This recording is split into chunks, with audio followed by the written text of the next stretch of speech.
Bien le bonjour à toutes et à tous. J'ai toujours été un énorme fan de calendrier de l'Avent. Plus que chocolat, j'aimais même les calendriers un petit peu spéciaux. Par exemple celui-ci du Petit Vapoteur que j'aimais beaucoup, mais qu'ils ont arrêté de faire cette année. Et donc il a fallu quelque chose pour prendre le relais. Et j'ai décidé de choisir le calendrier Pokémon. Je me suis dit quitte à l'avoir, autant l'ouvrir avec vous parce que c'est rigolo, un par jour parce que pourquoi pas, plutôt que de faire un truc où il n'y a pas d'attente, et ben au moins on va ouvrir ensemble comme si vous l'aviez chez vous, parce que je crois qu'il est un peu compliqué à trouver maintenant. J'ai eu de la chance personnellement de l'avoir.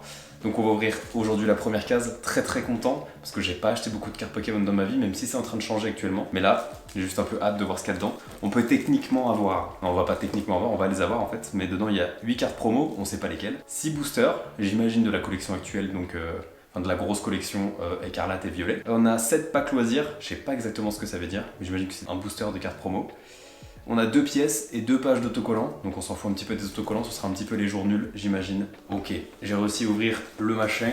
Maintenant il faut essayer de l'ouvrir une deuxième fois parce que je crois qu'il faut l'ouvrir comme un livre. Maintenant j'essaie de comprendre comment. En tout cas la boîte est très jolie. Je crois qu'il coûte, en tout cas quand je l'ai acheté il coûtait 55 €. Mais je l'ai vu après à plus de 220 € hier, donc j'imagine qu'il est plus trop dispo. Ah mais j'ai l'impression de le...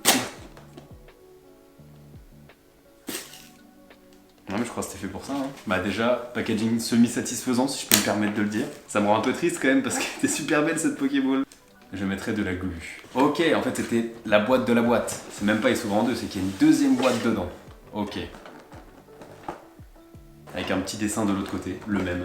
Et on a tous les jours. Alors c'est des cases très fines en fait. Je pense que c'est pour que les boosters ils puissent rentrer dedans, c'est assez drôle. Ok, alors là on est pour le jour 1, donc on va ouvrir le jour 1. Je l'ai.